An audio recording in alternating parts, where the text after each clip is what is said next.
안녕하세요. 이혼하거나 고쳐 살거나 주쌤입니다.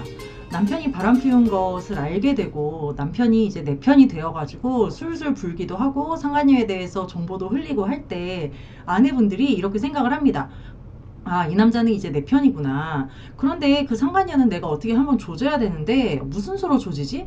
어떻게 하면 상간녀에게 내 남편은 나한테 붙었다. 너랑은 이제 진짜 끝이다. 라는 거를 보여줄 수 있지? 어떻게 하면 전현한테 가장 큰 모멸감을 느끼게 할 수가 있을까? 그러면서 딱 생각하는 것이 삼자 대면입니다.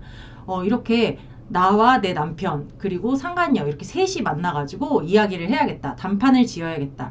그리고 내가 가서 저 연놈들의 눈빛을 보면 이것들이 진짜 헤어졌는지 얼마나 깊은 사연인지도 알 수 있을 것 같고 내 남편이 얘기한 게 100% 맞는지도 전현의 입을 통해서 확인을 해야 되겠다. 이런 생각을 합니다. 그래서 이제 남편한테 그년이랑 자리를 마련해봐. 그년한테 불러내서 우리 삼자대면 하자. 라든지 아니면 남편한테 당장 가서 그년 만나자. 해가지고 쳐들어가서 만나든지 어렵게 이 자리를 만들었다고 해봐요. 그런데 이 만난 자리에서 아내분의 생각대로 흘러가는 경우는 거의 없습니다. 이 제가 생각하는 삼자대면의 시나리오가 있는데요. 남편을 데리고 가서 그년과 삼자대면을 했을 때 어떤 시나리오가 펼쳐지는지 오늘 이야기 한번 해보겠습니다. 구독과 좋아요 눌러주세요. 이렇게 남편을 데리고 가서 그 여자를 만나가지고 삼자대면 자리가 딱 만들어졌어요. 나랑 내 남편이 이 자리에 딱 앉고 상간녀가 저 맞은편에 앉았어. 근데 이제 삼자대면을 가기 전에는 내가 남편 꼬붕 하나 딱 끼고 가가지고 의기양양 하잖아요. 이 년놈들 내 눈앞에서 얼마나 안절부절한지 내가 한번 보자. 니들 어떤 관계인지 내가 밝혀내겠어. 니들 가만 안 둘 거야 하면서 마치 판사나 이렇게 심판관이 된 느낌으로 딱 가죠. 그런데 딱 가서 인연의 표정을 딱 보면은 되게 당황스럽습니다.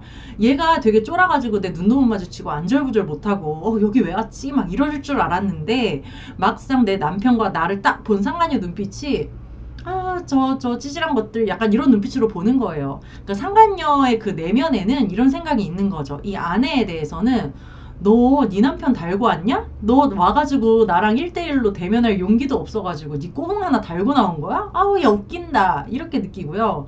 이 남편에 대해서도 자기가 몇 달 동안 같이 붙어먹던 그런 애인이잖아요. 그러니까 이 남자에 대해서도 야 너는 진짜 찌질하게 이거 걸렸다고 네 마누라 치마품 속에 팍 숨어가지고 지금 나한테 뭘 듣자고 온 거야? 네 마누라가 여기 오자 그랬으면 네가 말렸어야지. 저 병신같이 와이프한테 목줄 잡혀가지고 질질 끌려온 거 봐 저거. 아우 저 등신 같은 새끼. 이렇게 되는 거예요. 그래서 이 상간녀가 보기에는 삼자대면 하겠다고 온 이 두 내외가 너무 찌질하고 볼품이 없는 거야. 그래서 이제 딱 얘기하는 거예요. 팔짱 끼고. 니들 둘 문제는 니들 둘이 해결하지. 왜 나한테 와서 이러냐. 당신 남편한테 얘기 다 들었을 거 아니에요. 이러면서 그 남편을 딱 이제 째려보면서 얘기를 하죠. 당신이 얘기해.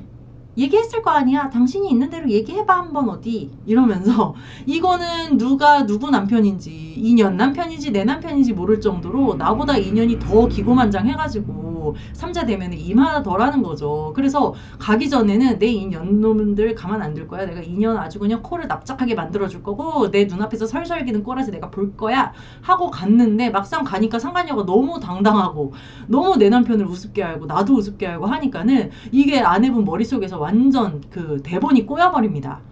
그리고 이제 아내분이 삼자대면이라는 거는 일단은 원고와 피고와 그리고 목격자, 증인, 진술자 이런 사람들이 3명이서 무엇이 진실인지를 말을 맞춰보는 게 원래 삼자대면이잖아요. 그러니까 아내분이 가서 이 남편이 얘기한 게 맞는지 상간녀한테 확인을 하려고 들죠.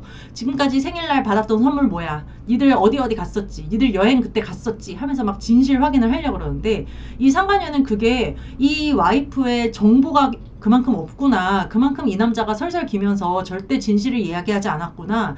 지금 이 꼬라지가 이렇게 돌아가는구나 하고서는 이 머릿속에 판단을 내립니다. 그래서 얘가 정말 정보가 없구나, 증거가 없구나, 오히려 이렇게 생각을 하게 되는 거죠. 그러면 이제 이런 상간녀의 모습을 보면은 아내분은 영 찜찜한 거예요.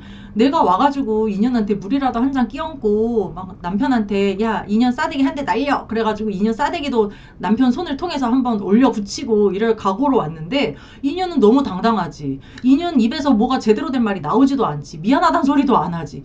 그리고 옆을 쳐다봤더니 이 남자 뭐 하고 있나 쳐다봤더니 땅 보면서 한숨만 푹푹 쉬고 있고 손톱에 거스러미 떼내고 있어. 그러면은 이 등신 같은 새끼, 내가 이 새끼를 왜 달고 왔을까 막 이렇게 되는 거예요. 그럼 이 남편의 그 내면에는 어떤 생각을 하고 있냐면은, 내가 마누라가 여기 오자 그래가지고 여기까지 딸려온 내가 너무 한심하고 이 여자 앞에서 내 얼굴에 막 똥칠 당하고 있는 것 같아가지고 너무 쪽팔리고 막 죽고 싶어. 그리고 자기가 한 짓은 인정은 하지만 꼭 이렇게까지 했어야 됐나 싶어가지고 와이프에 대한 원망도 있는 거예요. 뭐 이렇게까지 해가지고 정말 나 쪽팔려 죽겠고, 여기 주변에 카페에 있는 사람들이 다 나 한심하게 쳐다보는 것 같고, 누가 들을까봐 겁나고 아는 사람 만날까봐 걱정되고 막 하면서 자괴감도 들고, 자기가 이 상황을 만든 게 아니라 이 상황을 와이프가 만들었다고 생각해가지고 이 와이프에 대한 원망과 분노도 막 심해집니다.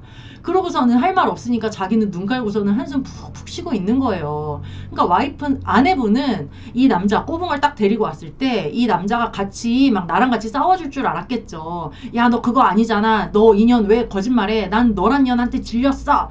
이렇게 할 줄 알고 데리고 왔는데 옆에서 오만상 찌푸리고서는 별로 나한테 도움도 안 되고 찌질해 보이고 내가 여길 왜 데리고 왔나 싶은 상황이 됩니다. 그리고 이런 생각이 들죠. 얘네가 아직도 미련이 있나? 얘네가 눈빛을 주고받는 것 같은데? 이 새끼 눈빛 봐라. 이거 안 끝난 것 같은데? 왜 저러지? 저 여자가 저렇게 당당하고 보면 얘네 둘 사이에 뭐가 내가 모르는 게 또 있는 것 같은데? 해가지고 더 의구심만 커지고요. 남편에 대한 분노가 더 커져요. 하여튼 이렇게 하고서는 적당히 이제 이 삼자대면 자리를 마무리하고 집에 돌아왔어요. 오면은 이제 남편이 그 다음날, 다다음날 상간녀에게 분명히 연락을 합니다. 그동안에 연락을 안 했던 사이라고 하더라도 연락을 하게 돼 있어요. 해가지고 찌질하게 또 자기야 미안해. 그런 자리는 내가 막았어야 되는데 어떻게 하다 보니까 내가 그 자리에 끌려가게 되었어. 정말 미안해. 앞으로 그런 일 안 당하게 할게. 막 요지라를 떱니다. 그러면 상간녀가 또 그래 그럴 수도 있지. 그렇게 너무 죄책감 갖지 마. 당신 무슨 죽을 죄 지은 거 아니잖아. 당신 보니까 얼굴 너무 많이 상했더라. 와이프가 많이 괴롭히나 봐. 어쨌든 잘 해결되길 바라고 일 좀 진정되고 나면 다시 연락하든지 말든지 뭐 잘 살아. 이렇게 하고 이제 쿨하게 헤어지는 거예요. 그러면 이게 지들 둘이 서로 싫어서 헤어진 게 아니고 와이프 때문에 억지로 이런 자리에서 모멸감을 당하고 서로 이렇게 되었기 때문에 이 마음속에 서로에 대한 미안함이 있는 거예요. 그래서 나중에 아내분이 조금이라도 감시에 그 소홀히 한다든지 뭔가 틈이 생기면은 다시 붙어 먹기가 쉬운 거죠. 결론적으로 저는 3자 되면 절대 하지 마셔라. 4자 되면은 더더욱이나 하지 마셔라. 이렇게 얘기하는 게 이래서입니다. 3자 되면 4자 되면이 내가 원하는 시나리오대로 흘러가지가 않아요. 내 상상대로 흘러가지가 않고요. 내가 3자 되면 그년이랑 남편이랑 앉혀가지고 얘기를 한다? 그거는 오히려 나의 정보 없음을 드러내는 꼴이고요. 한 가지는 또 용기 없음을 드러내는 꼴입니다.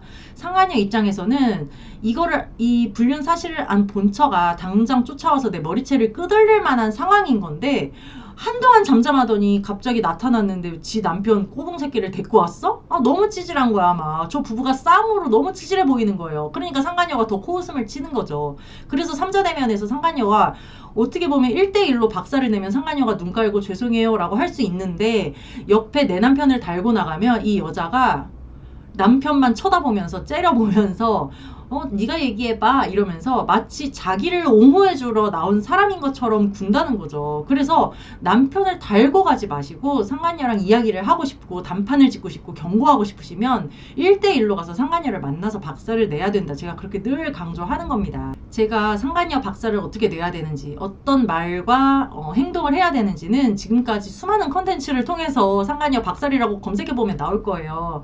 그러니까 상간녀 3자 되면 절대 하지 마시고 박살을 내셔야 된다.